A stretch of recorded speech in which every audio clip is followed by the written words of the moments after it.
Bienvenidos a Discutamos México.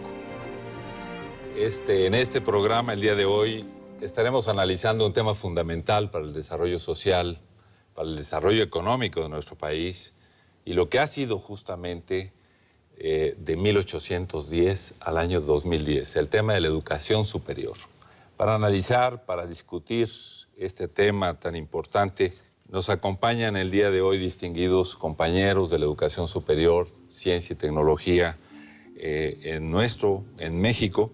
Tengo el gusto de presentar a la rectora de la Universidad Juárez Autónoma de Tabasco, la maestra Candita Gil. La maestra Victoria Gil es contadora pública y maestra en administración por Instituto Tecnológico Autónomo de México. Candita, bienvenida. Muchas gracias, Enrique. Nos acompaña también, por supuesto, el señor rector de la Universidad Veracruzana, el doctor Raúl Arias Lobillo. Bienvenido, estimado Raúl. Gracias. Raúl es economista por la Universidad Veracruzana y doctor en Economía Internacional y Desarrollo Económico por la Universidad de Barcelona. Está también con nosotros el doctor Javier García Diego Dantán, quien es el presidente del Colegio de México.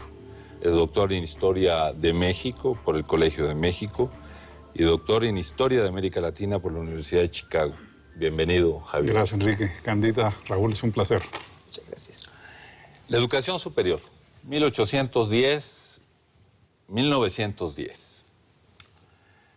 En la época de la independencia, estimados compañeros, ¿cuál era la misión de la educación superior en nuestro país? ¿Cuáles eran las principales instituciones que operaron durante la independencia? Recordemos que en la época de la colonia se habían establecido las primeras bases, las primeras estructuras de la educación. Recordemos la fundación de la Real y Pontificia Universidad de México, el Colegio de San Nicolás, la Real Universidad de Guadalajara. ¿Qué pasa después de la independencia en el tema de la educación superior? ¿Cómo funcionaba? ¿Cuál era su estructura? ¿Cuál era el objetivo, la misión? ¿Cómo intervenía la educación superior en el desarrollo social y económico de nuestro país? Javier. Bueno, yo quisiera incluso remontarnos, no quedarnos en 1810, sino primero que todo señalar uno de los problemas básicos que tiene la educación superior y que nos ha obligado pues, a hacer esfuerzos, a redoblar esfuerzos en los últimos años, es que México llegó tarde a la educación superior, a la educación universitaria. Efectivamente, tenemos una historia de milenios, y esto es cierto, pero si uno compara la situación mexicana con la situación de otros países, sobre todo en Europa y en Estados Unidos, estábamos para 1810 ya muy rezagados en términos de educación universitaria. Las grandes universidades europeas, pues sí, nacen en el siglo XIII, siglo XIV, incluso algunas antes. El sistema universitario norteamericano, bueno, las 13 colonias presumían y competían cada una de ellas por tener no una, sino varias universidades, dependiendo de alguna denominación religiosa, la competencia entre las colonias, ¿no? Cada una, pues, presumía tener ya en germen una magnífica universidad. En cambio, México apostó por un modelo centralizado, una universidad real y pontificia en aquel entonces, nacional a partir de siglo XX.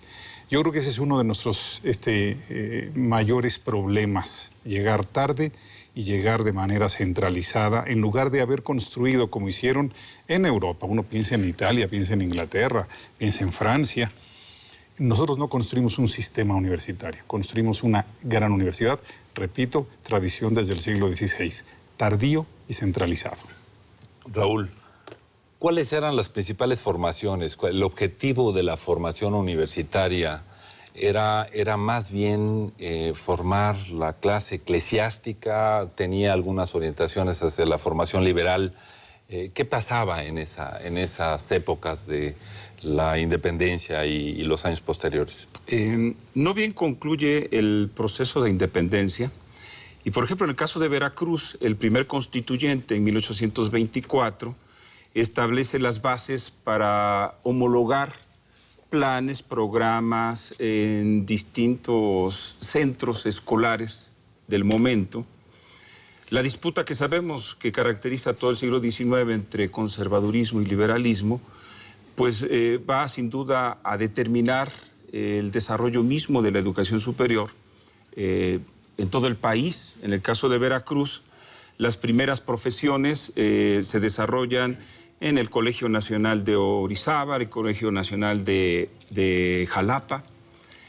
Hay las profesiones, particularmente abogacía, medicina, farmacéutica, pero no es hasta después de 1870 cuando los principios liberales empiezan a tener presencia en programas y planes de estudio en distintas instituciones. 1867, Juárez. Sí, por supuesto. Empieza un proceso de cambio. Exacto.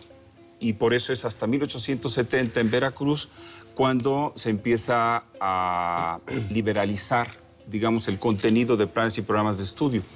Pero es evidente que todavía no contamos hasta ese momento con lo que sería propiamente una formación universitaria.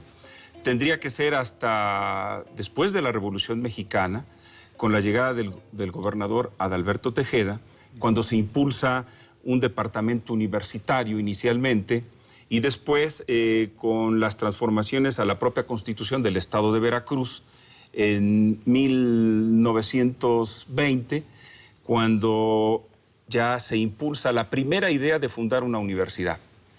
Si me voy más adelante, no será hasta 1940 cuando se impulsa la primera ley orgánica de la Universidad Veracruzana, y esta no se va a fundar oficialmente hasta el 11 de septiembre de 1944.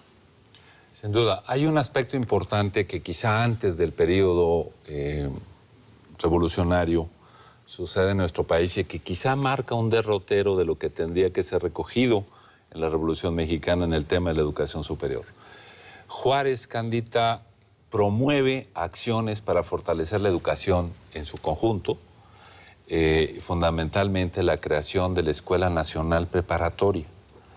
Este impulso tiende a modificar o a crear nuevas estructuras de formación previo a la Revolución Mexicana. ¿Cómo sucede este desarrollo de 1867 hacia adelante?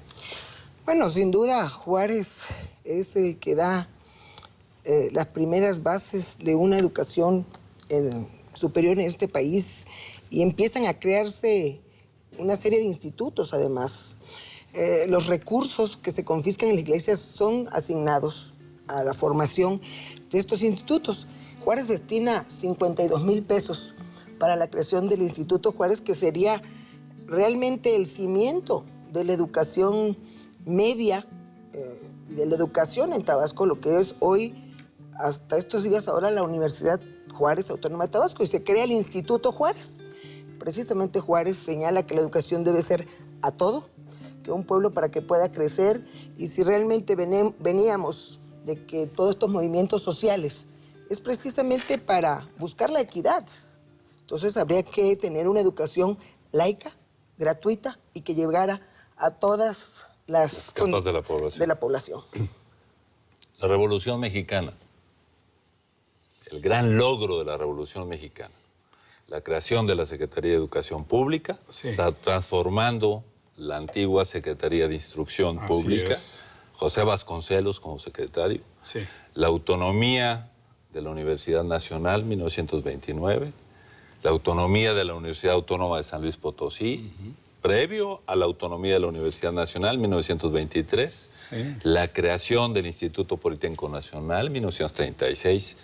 ¿Cómo se van dando los elementos de creación desde la Secretaría de Educación Pública, Javier, para realmente transformar la educación en su conjunto, fortaleciendo la educación superior, creando nuevas organizaciones, nuevas instituciones, para ir desarrollando este concepto de educación universitaria generalizada? Sí, bueno, yo otra vez me remontaría a unos años atrás. Decía que llegábamos tarde a la educación universitaria y que adoptamos un modelo centralizado. Prácticamente desde que nace México, nace como un país centralista.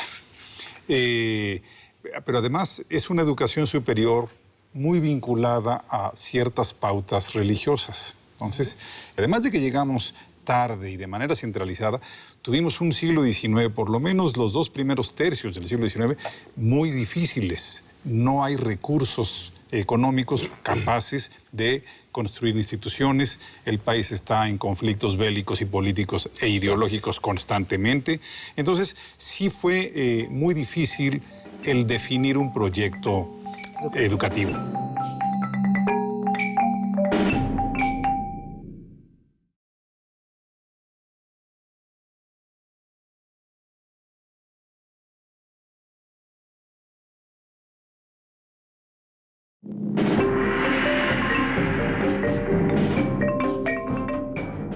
Tuvimos un siglo XIX, por lo menos los 2 primeros tercios del siglo XIX, muy difíciles. Entonces, sí fue muy difícil el definir un proyecto educativo.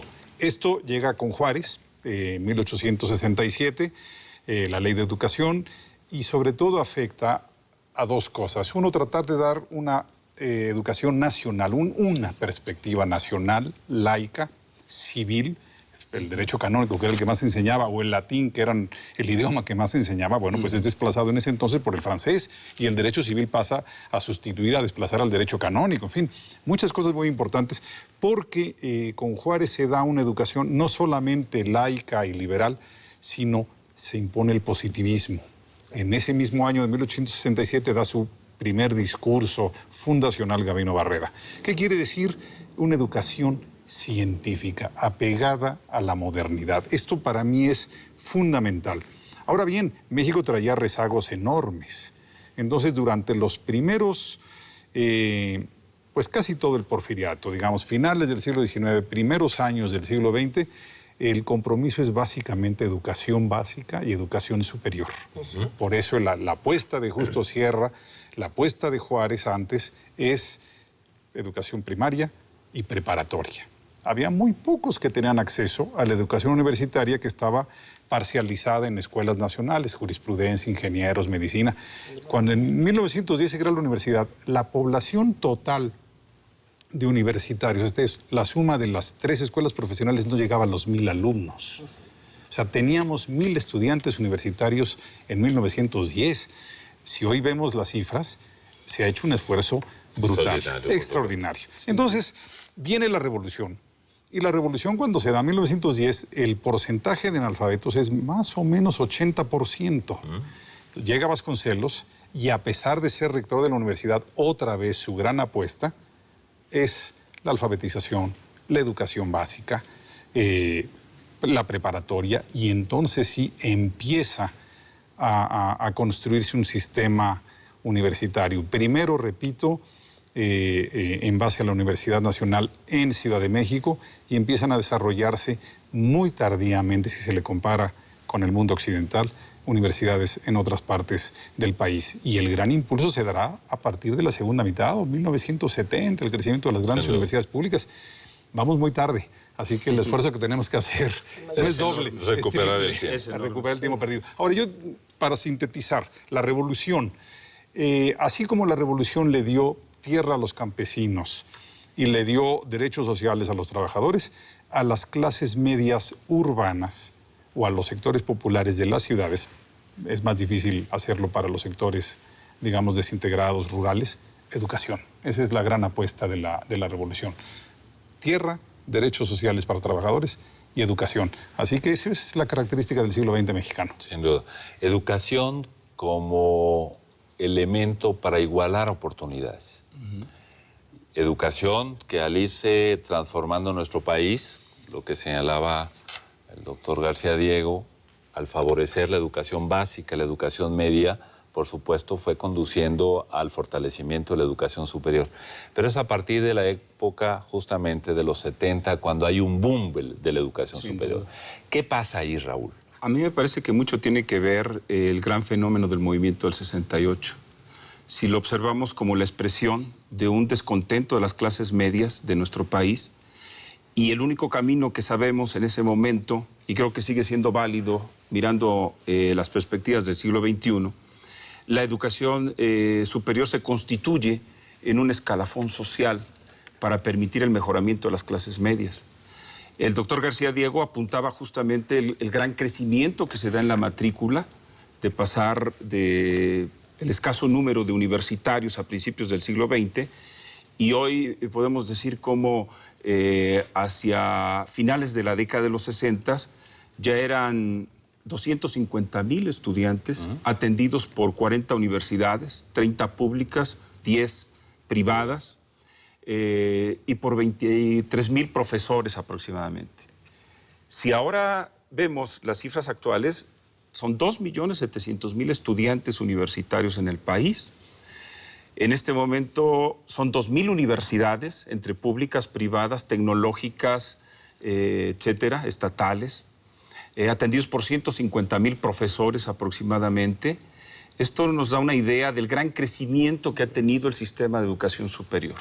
Es decir, hemos pasado en 40 años aproximadamente de un poco menos, alrededor de 200,000 estudiantes a 2.7 millones de estudiantes.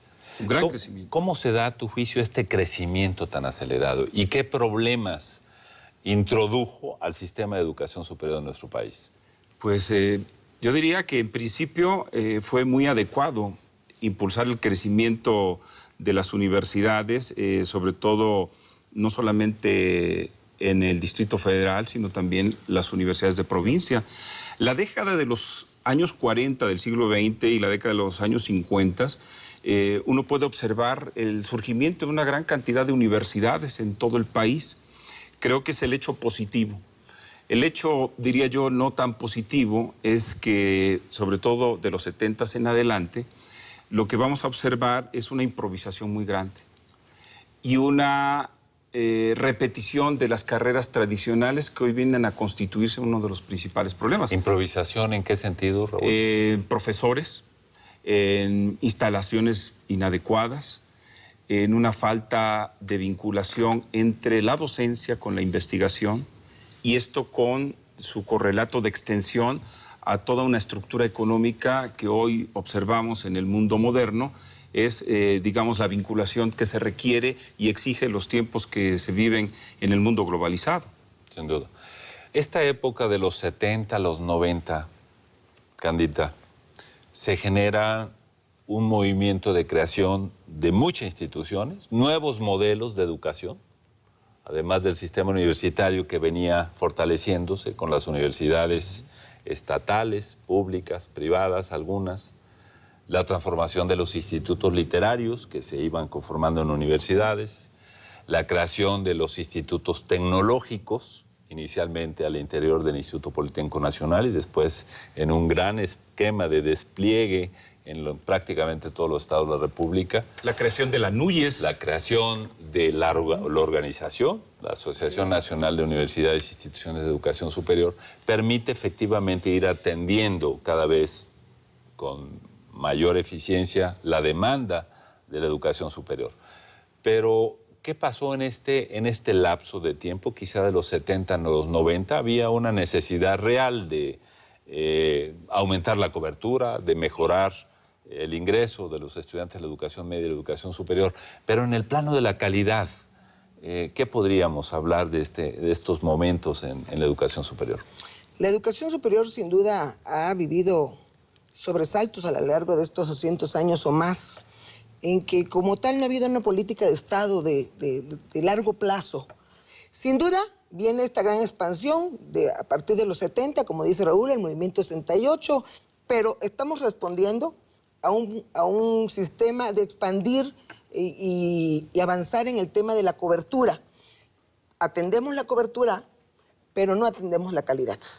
Entonces se improvisan profesores, la investigación no tiene como tal en este país de atender la investigación desde entonces sobre los grandes problemas sociales y de país, sino bueno, hemos de ver que también se ha invertido mucho recurso o se ha invertido recurso en investigar temas que en ese momento ni siquiera eran una prioridad para México como país. Entonces dejamos de plantearnos un proceso educativo de calidad, apegados ya a estos procesos que hoy afortunadamente son parte de la cultura y de nuestra forma de vida, que es la evaluación externa, indicadores, presupuesto en base a resultados, pero que, insisto, bajo una política de todos estos vaivenes de atender los problemas que se están presentando en el corto plazo, no hemos mirado en una política de largo plazo.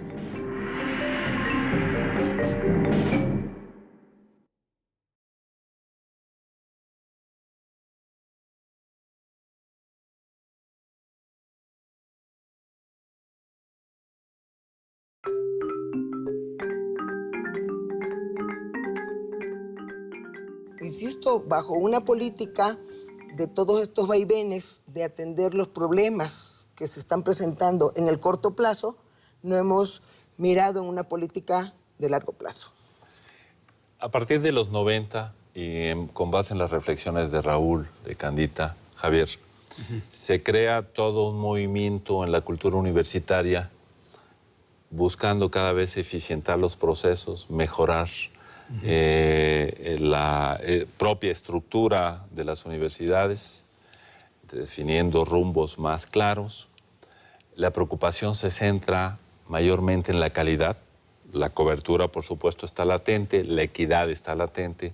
Se crean diferentes instancias promovidas por el sector universitario, el Ceneval, el Centro Nacional de Evaluación, impulsada por la NUYES, por la Secretaría de Educación Pública.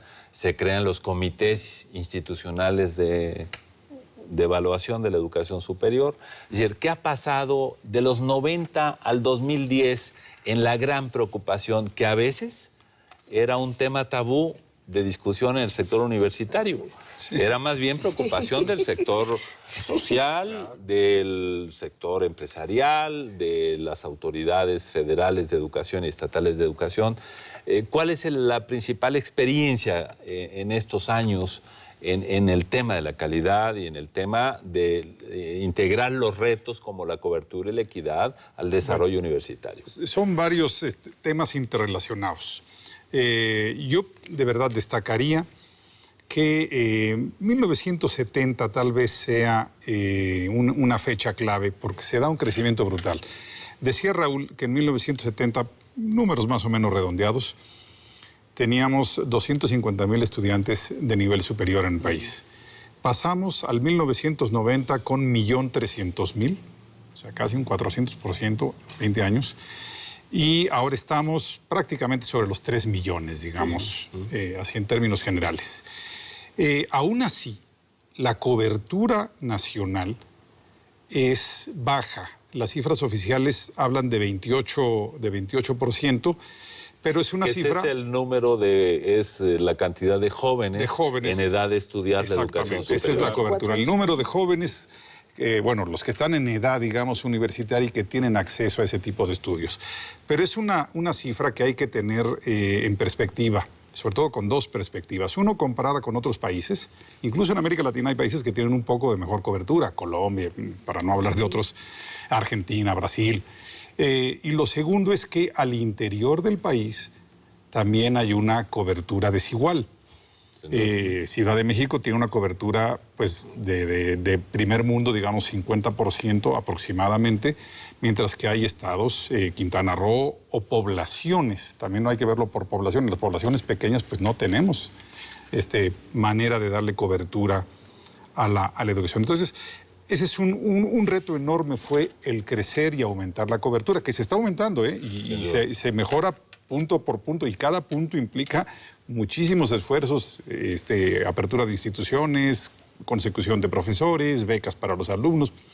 Ahora, un crecimiento de esta magnitud pone un reto que es la calidad. ¿Cómo cubres calidad con este crecimiento, pues yo diría, brutal, exponencial? Por cierto, crecimiento que efectivamente está relacionado con el 68. Ahí el gobierno tomó en cuenta la importancia del sector universitario, pero también está asociado al crecimiento demográfico, al crecimiento de las clases medias, a la urbanización del país. De repente el gobierno, el Estado se dio cuenta que había mucho joven al que había que darle pues una educación adecuada.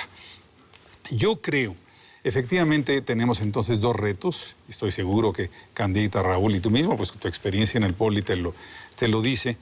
Tenemos que ir mejorando la cobertura e ir mejorando la calidad. Yo creo que hay datos, ya mencionaste algunos, yo agregaría uno.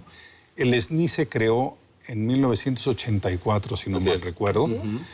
Ha sido muy importante porque ha permitido que muchos... ¿Qué es el Sistema Nacional de Investigadores? Ha permitido que muchos profesores pues se concentren más en su actividad docente, en su actividad de investigación.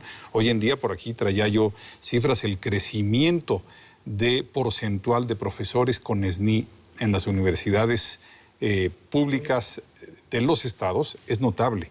En términos generales se puede hablar de 10% en estos últimos años, pero hay universidades que han crecido hasta un 50% en número de profesores con posgrado y algunos, además de posgrado, SNI. Yo quisiera además señalar otra cosa, no sé la experiencia así en concreto de la Veracruzana, de la Universidad Autónoma de Tabasco, pero hay algo que nos ha permitido también ir mejorando la calidad, que es el régimen laboral en las universidades públicas. Nosotros tenemos otro sindicato, no es el sindicato de la educación básica, y ha sido en términos generales un sindicalismo bastante responsable. En el Colegio de México no tenemos mayores quejas. Si uno compara el número de días hábiles con suspensión de actividades en las universidades públicas, con los días hábiles con suspensión de actividades en otros niveles de la educación, y la cifra es abismal. Yo creo que en México las universidades públicas, también las privadas, nos la estamos tomando en serio. Yo creo que estamos trabajando bien. Y están los datos. Sí, tenemos la cara en alto, digamos, frente a la sociedad mexicana. A mí me gustaría, Enrique, si me permites, agregar varios puntos que acertadamente se están comentando en la mesa. Es cierto, tenemos que mirar cómo la cobertura de educación superior en México es muy baja comparando con los que tienen los países desarrollados. Sí. Hay una desigualdad. En el caso de Veracruz, la cobertura es aproximadamente del 21%. Permíteme interrumpirte, Raúl. Sí. Cobertura significa mayor número de muchachos que están en edad de estudiar la educación superior, que tienen acceso a ella. Que tienen condiciones para hacerlo. En el pasado reciente ha habido voces que han señalado que qué sentido tiene aumentar la cobertura de la educación superior si no tienen una salida adecuada para el trabajo, lo que yo quería apuntar, para insertarse adecuadamente en el mundo laboral.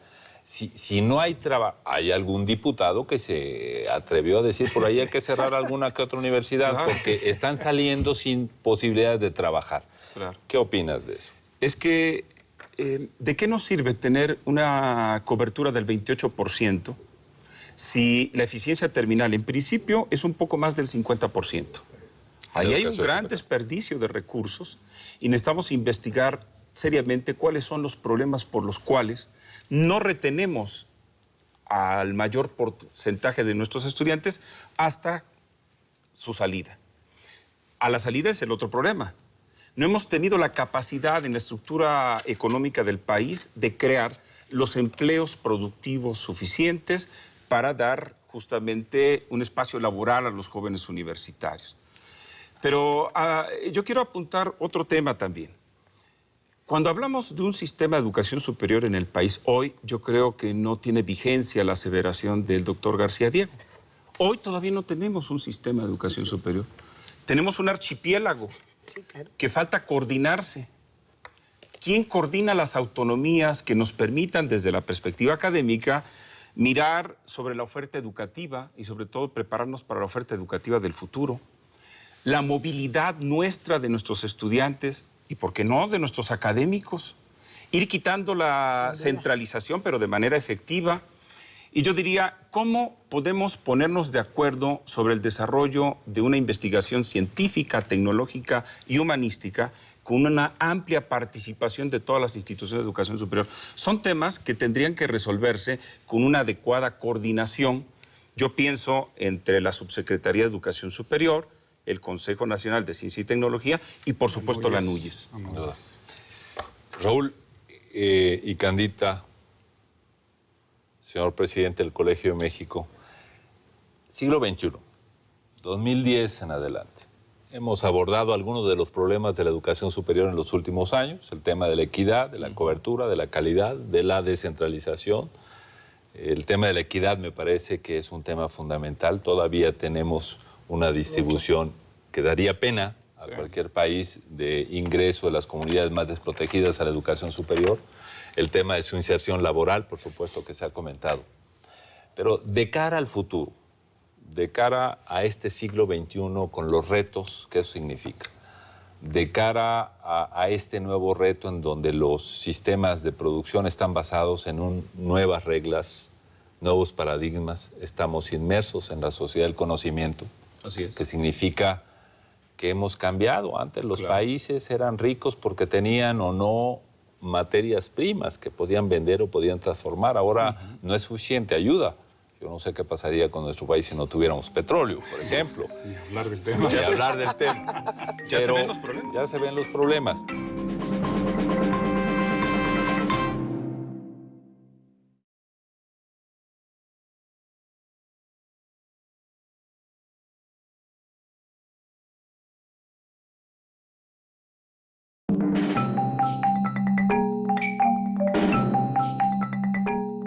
Antes los países eran ricos porque tenían o no materias primas que podían vender o podían transformar. Ahora no es suficiente ayuda. Yo no sé qué pasaría con nuestro país si no tuviéramos petróleo, por ejemplo. Ni hablar del tema. Ni hablar del tema. Ya se ven los problemas. Ya se ven los problemas. Esta nueva sociedad del conocimiento que requiere hombres y mujeres preparados en la educación superior, haciendo ciencia, investigación y desarrollo tecnológico en la estructura de la educación superior, en los centros de investigación de nuestro país. Una nueva relación de la universidad con el entorno socioeconómico, con el sector productivo, por supuesto. ¿Cómo ves, Candita, cuál es ese nuevo rol, la nueva visión, si es que debe de tener una nueva misión la universidad, las instituciones de educación superior, los centros de investigación, de cara a estos retos, con el ánimo, por supuesto, de avanzar en el desarrollo social? Yo creo que me permita, Candita, antes de que haga esa reflexión, aportar un dato para que valoremos la dimensión del gran reto que tenemos encima.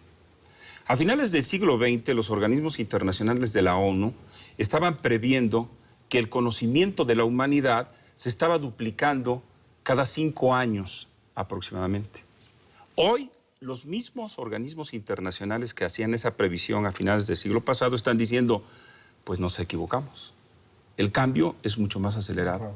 Hoy se está previendo que para el año 2020 el conocimiento de la humanidad se estará duplicando cada 60 días. ¿Qué significa eso? Pues indudablemente que tiene mucho que ver con las reflexiones que ahora vamos a hacer. Perdón, Candita. No, bueno, justo es, tú decías, México es un país con grandes recursos naturales, no solamente el petróleo, sino el agua. En el caso de Tabasco y en el sureste de este país, un tercio en Tabasco, simplemente un tercio del agua dulce pasa por el estado de Tabasco. Entonces, ¿dónde están estas...? Que también es un problema de repente. Sí, porque no lo hemos visto como un factor de alianza, de habernos adelantado en el tiempo, es que el tema que nos convoca, de haber preparado el recurso humano, justo lo que dice Raúl, por supuesto de los datos que señala la ONU, el conocimiento científico, la innovación tecnológica.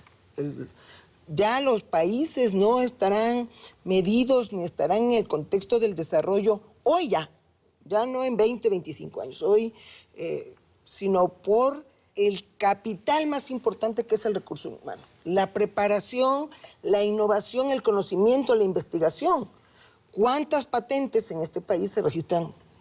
Ya no quiero decirte mensualmente, al año, comparado con otros países en donde esta inversión en el capital humano, en las patentes, en la innovación. Pero yo sigo pensando que mientras no tengamos un sistema realmente de educación superior visto en el mediano y largo plazo, sino que aún estemos resolviendo los problemas del día a día, donde además México, es increíble que sigan siendo varios Méxicos. El sureste llega tarde. Si de por sí México llega tarde en el contexto de Europa y de los países desarrollados, Imagínate el sureste de este país, de donde, por ejemplo, Raúl y yo venimos, y en particular yo veo Chiapas, Tabasco, sur de Campeche, sur de Veracruz.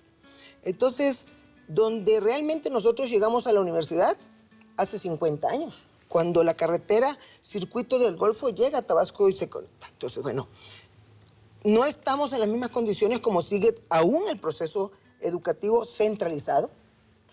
Hay muy buenos investigadores y mejores sin duda a lo largo y ancho del país, pero la concentración de la investigación y de los grandes centros de investigación y de desarrollo siguen en torno al centro del país. Sí. Javier. Los retos son mayúsculos. Bueno, yo creo que coincidimos en que la educación es la llave para que el país progrese, educación básica, educación media y educación superior. De calidad. De calidad. Son dos cosas. Cobertura, eso es darle acceso a la educación a los niños y jóvenes del país y darles la mejor educación posible. Tremendos retos. La igualdad, por ejemplo, decía Candita respecto al sureste, aquí traigo unos datos. Los únicos 4 estados del país que no tienen que tienen una cobertura inferior al 20%, ¿sí? Son Guerrero, Oaxaca, Chiapas y Quintana Roo. Son los estados más, digamos, preocupantes en términos de cobertura universitaria. Ahora, yo creo que tenemos que construir un sistema universitario definitivamente que nos permita tener una visión nacional, una visión regional. Pero hoy en día, si no nos insertamos en un sistema internacional de educación, nos vamos a quedar rezagadísimos. Parece siglo XXI. Hoy en día, la educación o es internacional o no es educación. Pero tenemos ahí pues limitantes geográficas, no solamente económicas. Desde tu punto de vista, Javier, tener esa, digamos, esa perspectiva de desarrollo de la educación superior a nivel global? Te lo voy a decir con 2 descripciones geográficas básicas. Si uno es un estudiante o un profesor universitario en cualquier capital europea, en cualquier ciudad europea, puede ser Berlín, puede ser París, puede ser Florencia, puede ser Bolonia, uno puede tomar clases o impartir clases en prácticamente cualquier otro país de Europa. Basta tomar el ferrocarril y al día siguiente estás o dando una conferencia en Praga o tomando una clase en Londres. En Estados Unidos hay regiones donde también lo pueden hacer. Uno, por ejemplo, piensa en Boston, es increíble. Uno tiene Harvard y MIT a diferencia de bicicleta. En México la situación no es así de fácil. Es un país muy desintegrado. En Ciudad de México, efectivamente, hay instituciones sólidas, yo diría, de primer nivel, pero no sucede así en todo el país. Si uno vive en una región apartada del sureste, no tiene esa posibilidad. Ahora bien, entonces... Pero tiene que ver, sin duda, Javier, para poder lograr una internacionalización de la educación superior, hay que elevar el nivel desde la educación básica. En toda la estructura del sistema educativo. Es un sistema. Si no arreglamos educación básica, yo diría hasta preescolar, básica, media superior y superior, en nuestro siglo XXI va a ser tan problemático desde distinta perspectiva como lo fue el siglo XIX. Ahora bien, tenemos una frontera con Estados Unidos, que es un país que tiene un sistema universitario muy respetable, un sistema educativo en general muy bueno. Yo creo que tendríamos que apostar a enviar el mayor número de nuestros estudiantes con calidad a formarse en el extranjero.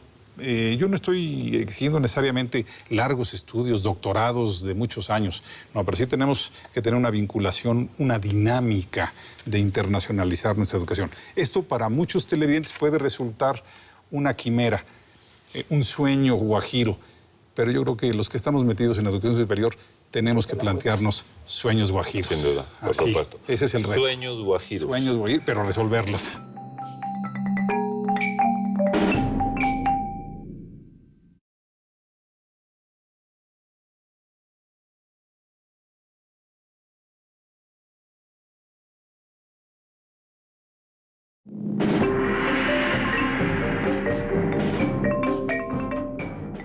Creo que tendríamos que apostar a enviar el mayor número de nuestros estudiantes con calidad a formarse en el extranjero.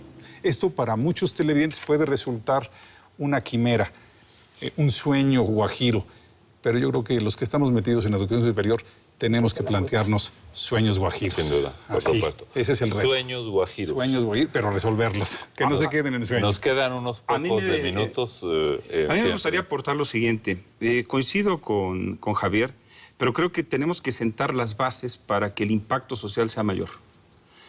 Por ejemplo, no vamos a tener un crecimiento universitario importante si no hacemos algo con el bachillerato, que es la materia prima para que realmente la cobertura pueda ampliarse. Y después, es indudable que las universidades tenemos que renovarnos. Tenemos que transitar de ese viejo modelo educativo basado en la enseñanza a modelos educativos basados en el aprendizaje, como lo han hecho las más importantes universidades en el mundo. En México ya hay mucha experiencia al respecto. Creo que en esa perspectiva, si necesitamos hoy más que nunca universitarios innovadores, porque es la clave justamente para acceder a la sociedad del conocimiento y ser competitivos en el mercado mundial, no hay alternativa. La creación de jóvenes innovadores, si bien es cierto, hay que volverlo desde la primaria, pero es urgente que las universidades tengamos la capacidad de impulsar el desarrollo de un modelo pedagógico, un modelo educativo que vea sobre todo a el talento de los jóvenes como el principio fundamental. A tu juicio, ese debería de ser un nuevo rol de la universidad en el siglo XXI. Por supuesto, pero eso requiere un conjunto de condiciones. A mí me parece de financiamiento, una política de Estado de financiamiento, una transformación de la infraestructura de las universidades del país, un mejoramiento de las condiciones salariales y de trabajo de académicos, técnicos, manuales administrativos, una inversión importante en programas de investigación científica, tecnológica y humanística, de tal manera que enfrentemos el siglo XXI no como lo hicimos en el XIX y en el XX, con un modelo centralizado, sin una planeación adecuada, en fin, estoy completamente de acuerdo. No podemos pensar solamente en términos nacionales, tenemos que pensar en términos globales, internacionales. Pero para crecer en la órbita mundial tenemos que fortalecernos primero como país y cumplir con una serie de condiciones que el mundo de hoy nos exige. Por supuesto. Si les parece bien, una última reflexión. ¿Para dónde la educación superior en el futuro? ¿Cuál sería quizá la parte más importante que deberíamos de hacer en nuestro país para orientar realmente un sistema de educación superior que permita la generación de hombres y mujeres con conocimientos que puedan servirle a la sociedad, innovadores, que generen una capacidad científica y tecnológica mucho más sólida, con competencia internacional? Raúl. A mí me parece que la clave está en que las universidades de nuestro país nos constituyamos en palancas del desarrollo de nuestro entorno social. Y en esa perspectiva creo que es muy importante vincular una docencia a la investigación y ambas hacia la estructura productiva de nuestro país. Es indudable que este modelo no debe de mirar solamente a la estructura productiva, sino también debe ser la conciencia crítica de la sociedad. Hay que pensar en la autonomía.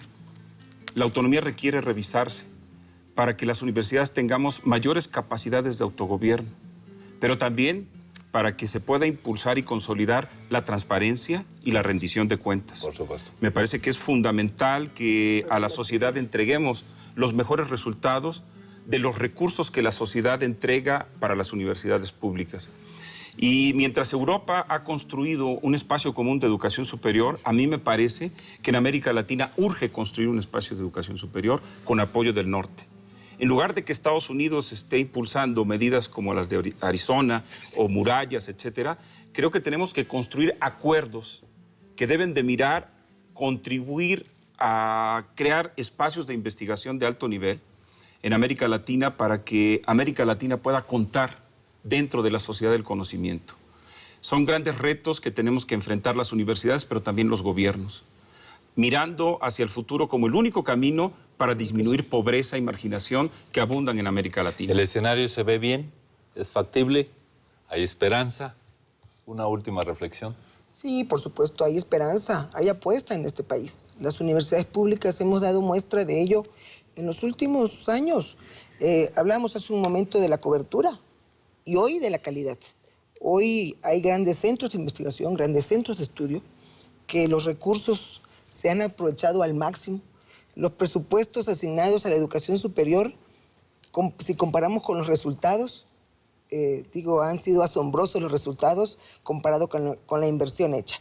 Entonces, creo que si hay esperanza, hay compromiso, como le decía Javier, pero el sistema de educación de este país tiene que revisarse desde la calidad, desde la pertinencia, desde resolver problemas como el que Raúl tocó hace un momento y por el espacio de tiempo no poderlo discutir, pero son temas que hay que discutir en este gran tema de la deserción de estudiantes.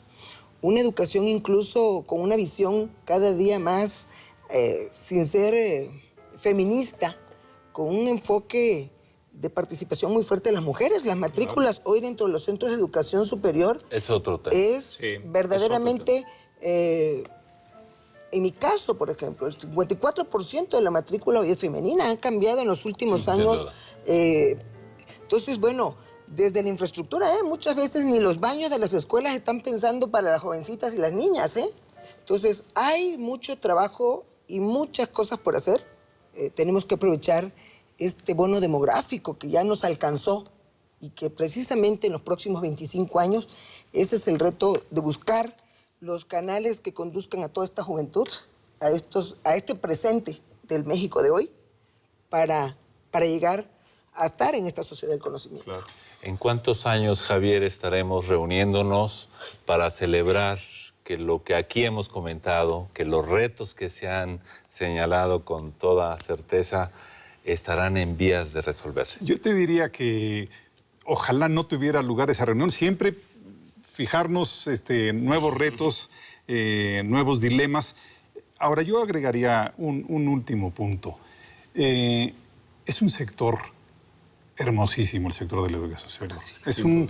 De verdad, es un privilegio trabajar en él. Es un privilegio ver llegar a los jóvenes, a las muchachas, cómo llegan con una cierta educación y cómo en unos 4 o 5 años emergen, están mucho más maduros, ya pueden aportar cosas al país. Ese privilegio tenemos pues que pagarlo con esfuerzo. ¿Cuántos años? No lo sé, pero hay lugares en México que estamos realmente ya en posibilidades de tutearse con cualquier institución educativa del mundo. Ojalá haya más. Sin duda. Estimados amigos, Javier, Candita, Raúl, despedimos este programa. Hemos analizado en el marco del tiempo que tenemos disponible algunos de los aspectos fundamentales del desarrollo de la educación superior de cara al pasado y, por supuesto, tratando de enfatizar hacia dónde vamos, hacia dónde va el país, qué queremos hacer en el tema de la educación superior para realmente llegar a tener un verdadero sistema que sea el que la sociedad ahora está demandando con tanta exigencia. Muchas gracias a todos ustedes, muchas gracias por sus comentarios, muchas gracias a este gran público que ve y escucha este programa.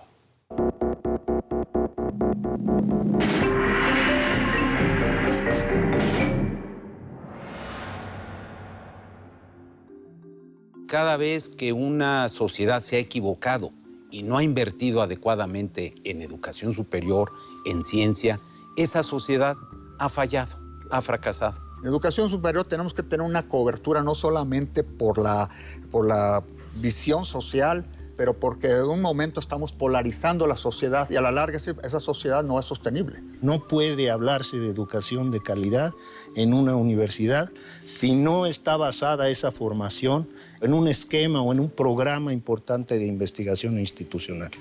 Hay necesidad de un plan intenso, bien pensado, de formación de docentes tanto para media superior como para superior, porque poner edificios y llenarlos de equipo no es difícil.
Gracias.